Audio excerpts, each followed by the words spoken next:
হরে কৃষ্ণ বন্ধুরা। তো আজ আমরা সকলে মিলে এই একাদশী ব্রত মাহাত্ম্য বই থেকে একাদশী সফলা একাদশী মাহাত্ম্য শ্রবণ করব।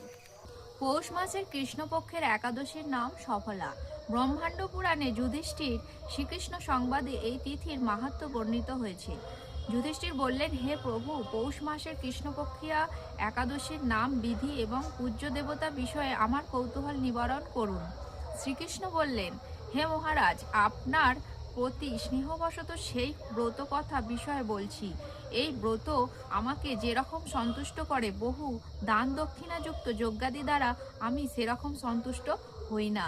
তাই যত্ন সহকারে এই ব্রত পালন করা কর্তব্য। পৌষ মাসের কৃষ্ণপক্ষে একাদশীর নাম সফলা।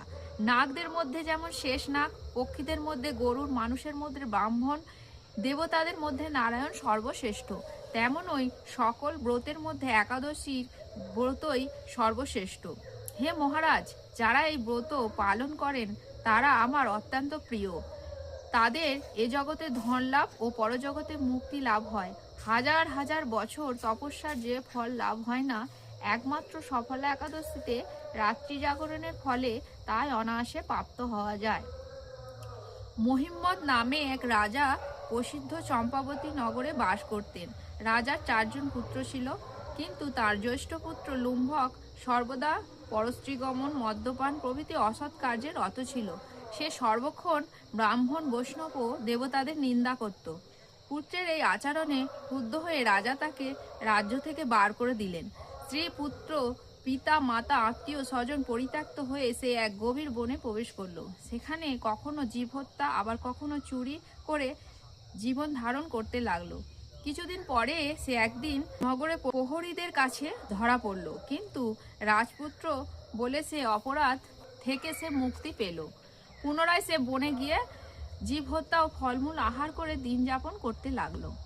ওই বনে বহু বছরের পুরানো এক বিশাল অসুস্থ বৃক্ষ ছিল। সেখানে ভগবান শ্রী বাসুদেব বিরাজমান বলে বৃক্ষটির দেবত্ব প্রাপ্ত হয়েছে। সেই বৃক্ষতলে পাপ বুদ্ধি লুম্ভক বাস করত। বহুদিন পর তার পূর্বজন্মের কোনো পূর্ণ ফলে সে পৌষ মাসের দশমী দিনে কেবল ফল আহারের দিন অতিবাহিত করল, কিন্তু রাত্রিতে অসহ্য শীতের প্রকোপে সে মৃত প্রায় হয়ে রাত্রি যাপন করল। পরদিন সূর্যোদয় হলেও সে অচেতন হয়েই পড়ে রইল। দুপুরের দিকে তার চেতনা ফিরল। ক্ষুধা নিবারণের জন্য সে অতি কষ্টে কিছু ফল সংগ্রহ করলো। এরপর সেই বৃক্ষতলে এসে পুনরায় বিশ্রাম করতে থাকলো। রাত্রিতে খাদ্য অভাবে সে ক্রমশ দুর্বল হয়ে পড়ল।